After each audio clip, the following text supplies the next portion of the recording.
friends, welcome in Pushpa's tutorial. Today we are learn the subject mathematics part 1 standard 10th chapter number 1st linear equations in two variable practice set 1.2 question number 2 that is solve the following simultaneous equations graphically and the sub question number is 5 3x minus 4y is equal to minus 7 and 5x minus 2y is equal to 0.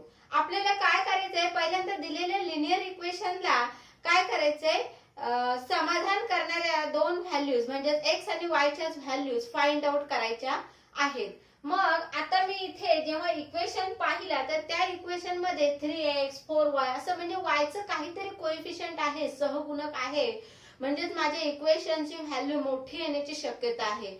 मग मी काय केले इथे बघा मी ह्या इक्वेशनला x is equal to किंवा y is equal to ह्या form मध्ये आणण्याचा प्रयत्न केला. मी काय केलं पहिल्यांदा हे 7 आहेत ते आतमध्ये घेतले बघा हे असं 3x minus 4y plus 7 is equal to 0 हे असं केलं. त्यानंतर मग मी काय केलं मला y ची व्हॅल्यू काढायची आहे मग ही 4y मी इक्वल टू साइनच्या अपोजिटला घेतलं मायनस 4y आहे ते प्लस 4y बनलं म्हणजेच हे असं 3x plus 7 is equal to 4y. तर हे मी उजवीकडे घेतलं आहे राईट हँड साइडला घेतलं आहे. आता मला काय करायचं आहे फक्त y ची व्हॅल्यू हवी आहे. हा 4 इथे मल्टिप्लिकेशन मध्ये आहे इक्वल टू साइनच्या अपोजिटला आला डिव्हिजन बनला म्हणजेच 3x प्लस 7 डिवायडेड बाय 4 असं मी त्याला सिम्प्लिफाय करून घेतलं. म्हणजेच मी आता x ची व्हॅल्यू पुट केली की मला लगेच y ची व्हॅल्यू मिळणार. ओके तसंच मी ह्या इक्वेशनच्या बाबतीत केलं मी हे y ला इक्वल टू साइनच्या अपोजिटला घेतलं मायनस होतं तिथे प्लस झालं म्हणजेच असं 5x minus 2y is equal to 0 that is 5x is equal to 2y x divided by 2 is equal to y. In this way I can simplify the second linear equation given in the problem. Okay इथे x चा coordinate असा शोधायचा आहे की त्या दोघांची addition केल्यानंतर मला 4 ने कम्प्लीटली डिवाइड होईल अशी संख्या मिळेल. तर मी काय केलं बघा इथे x ची व्हॅल्यू पहिल्यांदा किती 2 ठेवली तर किती येईल बघा 3 2 जा 6 होईल बरोबर. 6 प्लस 7 किती होते 11 फॉरगेट इट मी ती सोडून दिली 0 ठेवली. आपण 1 बाय 1 जाऊया. पहिल्यांदा मी काय ठेवली 0 ठेवली तर माझं काय येईल बघा व्हॅल्यू 3 म्हणजे 0 प्लस 7 डिवायडेड बाय 4 म्हणजे 7 बाय 4 असं येईल. म्हणजेच काय तर इथे 4 ने 7 ला कम्प्लीट डिवाइड होत नाही. पण ही व्हॅल्यू पुट केली जर मी x is equal to 1 put केली तर काय होईल बघा plus 7 is equal to 4 is equal to y. आता 7 प्लस 3 किती झाले 10 इज असो नॉट डिव्हिजिबल बाय 4. 4 च्या टेबल मध्ये 10 आहे का नाही मग मी ती देखील सोडून दिली. मग मी x is equal to minus 1 consider केली तर बघा पुढे मायनस 1 म्हणजे 3 1 जा 3 I take here minus that is why minus 3 plus 7 is equal to 4 is equal to y. आता minus 3 plus 7 म्हणजेच काय होणार यांची सबट्रॅक्शन होणार 7 minus 3 4 divided by 4 is equal to y. म्हणजेच 4 1 जा 4 y is equal to 1 he value मला इथे मिळाली. मी पहिल्यांदा काय करणार ह्या टेबल मध्ये इथे x लिहिणार इथे y लिहिणार आणि इथे x, y असं लिहिणार. तसंच मी दुसऱ्या टेबल मध्ये करणार x y then x, y. आता इथे बघा x ची व्हॅल्यू मी काय पुट केली -1 तर मला y ची व्हॅल्यू 1 मिळाली ती मी इथे लिहिली. आता पुढे मला अशा व्हॅल्यू शोधायच्या आहेत की ज्या x च्या ठिकाणी ठेवल्या 4 ने कम्प्लीट डिवाइड होऊ शकतो.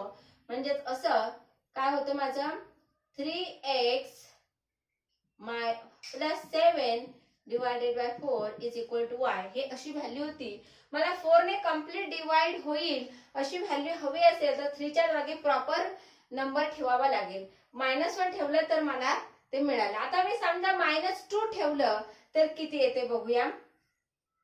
सपोज आय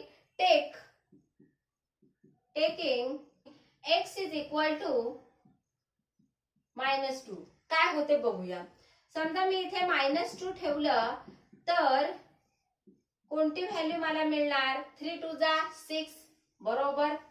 6 आली, -6 आली, +7 डिवायडेड बाय 4 म्हणजे 7 - 6 1 म्हणजे हे पण मी इथे कन्सिडर करू शकत नाही. पुढे मी काय केलं, y ची व्हॅल्यू 3 कन्सिडर केली. बघूया आता 3 करून. Suppose I consider here x is equal to 3, then 3 multiply by 3 plus 7 divided by 4 is equal to y. 3 3 जा 9, 9 plus 7 divided by 4 is equal to y. 9 plus 7 means 16 divided by 4 is equal to y. 4 1 जा 4, 4 4 जा 16. That is why when I take x is equal to 3, then the value of y is become 4. Right? 4 4 जा 16. आता मला आणखी एक value शोधायची आहे की जी x च्या ठिकाणी पुट केली तर मला 4 ने कम्प्लीट डिव्हिजिबल असा नंबर मिळेल.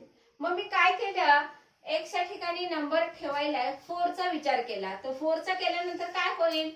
4 3 जा 12, 12 plus 7 अगेन 19 येते. म्हणजे हे पण कम्प्लिटली डिव्हिजिबल नाही बाय 4 बरोबर. मग मी काय केलं, 5 कन्सिडर केलं. बाय टेकिंग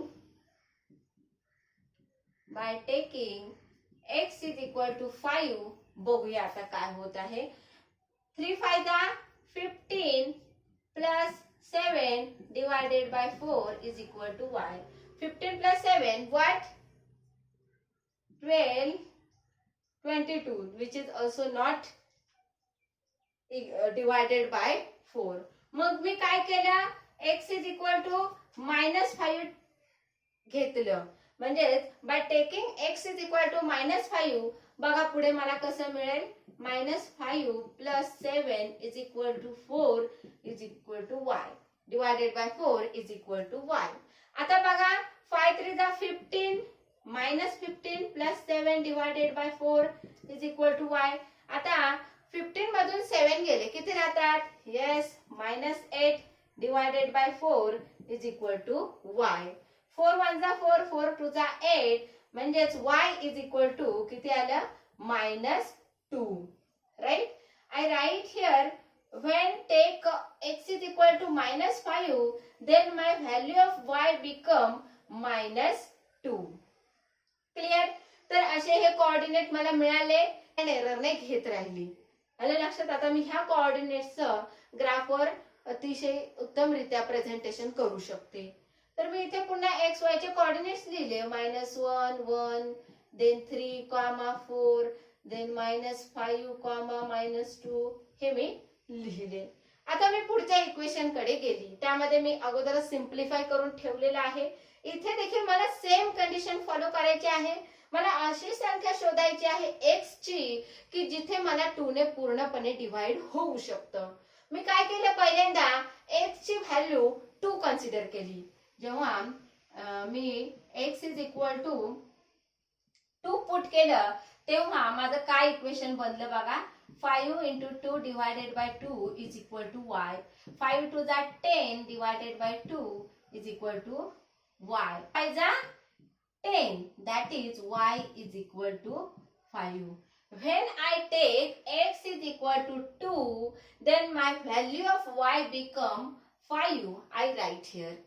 त्यानंतर मी काय केलं, इथे x is equal to -2 consider केलं. -2 कन्सिडर केल्यानंतर बघा मी इथे x च्या ठिकाणी -2 पुट केलं. Divided by 2 is equal to y. 5 2 जा 10 then -10 divided by 2 is equal to y. 2 5 जा 10 -5 that that is the value of y. When I take x is equal to -2, my value of y become -5. Clear? X is equal to, suppose I take 0. 5 multiplied by 0 divided by 2 is equal to y. 5 0 0 divided by 2 is equal to y. 2 divided by 0 0 is equal to y. When I take x is equal to 0, my value of y becomes also 0. I write here. म्हणजे असे मी 3 coordinate शोधून काढले आणि ते x, y च्या form मध्ये इथे लिहिले. क्लियर? आता पुढे काय करायचंय, हे जे मी कोऑर्डिनेट शोधून काढलेले आहेत बाय ट्रायल अँड एरर, मी आता हेच कोऑर्डिनेट माझ्या ग्राफबुक वर लोकेट करते. तर काय करायचं, दिलेल्या ग्राफबुक मध्ये एक आडवी लाईन ड्रॉ करायची. त्या आडव्या लाईन वर राईट हँड साइडला पॉझिटिव्ह नंबर ड्रॉ करायचे, तर लेफ्ट हँड साइडला निगेटिव्ह नंबर ड्रॉ करायचे आणि त्या आडव्या लाईनला नाव द्यायचं x आणि त्याच्या अपोजिट साइडला नाव द्यायचं x डॅश. क्लियर? त्यानंतर एक उभी लाईन काढायची, 0 मधून पास होणारी, जिथे 0 आहे त्या पॉइंट मधून पास होणारी एक उभी लाईन काढायची आणि त्याला नाव द्यायचं y. अपवर्ड डायरेक्शनला आणि डाऊनवर्ड डायरेक्शनला द्यायचं y dash. Clear?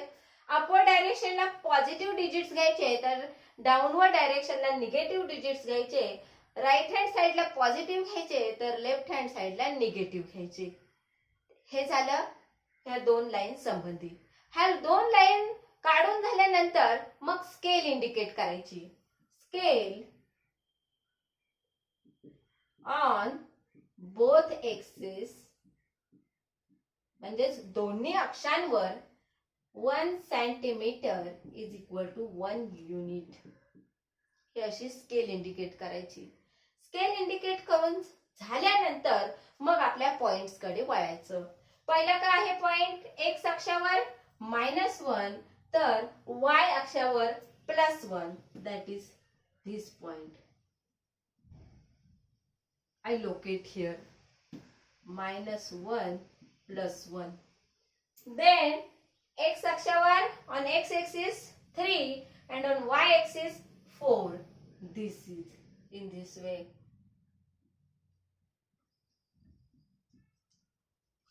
And locate this point in this way. Okay, that is 3, 4. Okay, then next point is on x axis -5 and on y axis -2 here. In this way I locate this point.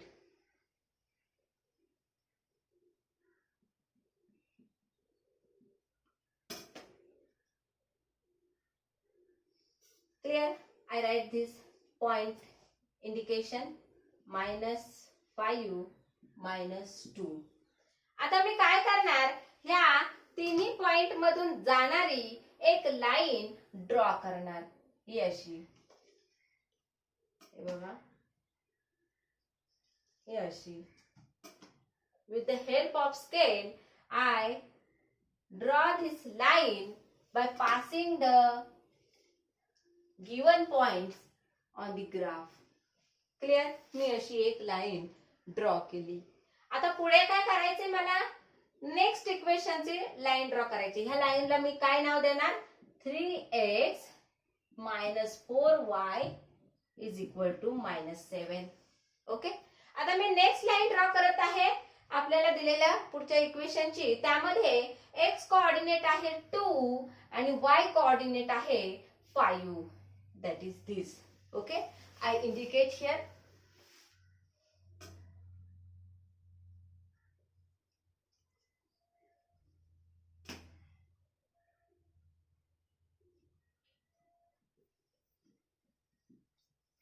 In this way, I represent 2, 5 points.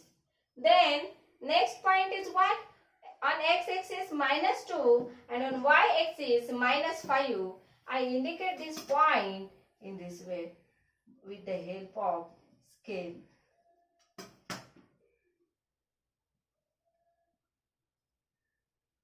Clear. याला नाव देणार काय, -2, -5. Then my third point is 0, 0. That point is this.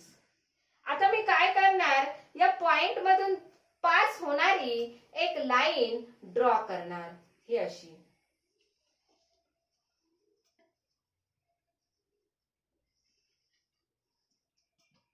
या point मधून pass होणारी line draw केली आणि त्या लाईनला नाव दिलं 5x - 2y = 0. क्लिअर. आता मी काय करणार की ह्या दोन लाईन्स कोणत्या पॉइंटला कोइन्साइड होत आहे ते पाहणार. तर इथे त्या दोन्ही लाईन्स एकमेकींना छेदून जात आहेत, इंटरसेक्ट करून जात आहेत. तर मी तो पॉइंट इथे लोकेट केला तर तो मला कोणता पॉइंट मिळाला सांगा बरं. x axis 1 and on y axis that is the middle of point 2 and 3, that is 2.5. Then what is the solution of my given simultaneous equation? X, y = 1, 2.5. आता मी हे जे कोऑर्डिनेट्स काढलेले आहेत ते बरोबर आहेत का नाहीत हे मी कसं समजणार. मी काय करणार, कोणता तरी एक इक्वेशन घेणार मला दिलेल्या इक्वेशन पैकी, ह्या प्रॉब्लेम मधला, आणि मग त्या इक्वेशन मध्ये ह्या व्हॅल्यू पुट करणार. समजा मी हा इक्वेशन घेतला 5x - 2y = 0. त्यामध्ये मी x च्या ठिकाणी x ची व्हॅल्यू पुट केली, दॅट इज 1, -2. y च्या ठिकाणी y ची व्हॅल्यू पुट केली. ओके. आणि माझे जर left hand side = right hand side येत असेल then I can confirm about my solution. बघा 5 1 जा 5 -2.5 × 2 करूया. तर काय होतंय, 2 5 जा 10, I take here 0, 1 take outside, 2 2 जा 4, 4 + 1 5, that is 5. 5.0 means 5 = 0. 5 - 5 is 0. That is why my here left hand side becomes equal to the right hand side. My solution is correct. I can confirm about that solution. Okay. तुम्हाला असेच जर वेगवेगळे problem solve करून किंवा समजून घ्यायचे असतील तर तुम्ही आपला चॅनल सबस्क्राईब करा, बेल आयकॉनवर क्लिक करा, म्हणजे जसा आपला व्हिडिओ अपलोड होईल तुम्हाला त्याचं नोटिफिकेशन मिळेल आणि तुम्हाला सर्व व्हिडिओ दिसतील आणि तुम्ही हे अगदी आपल्या मायबोलीमध्ये सर्व गोष्टी क्लिअर करून घेऊ शकता. थँक्यू.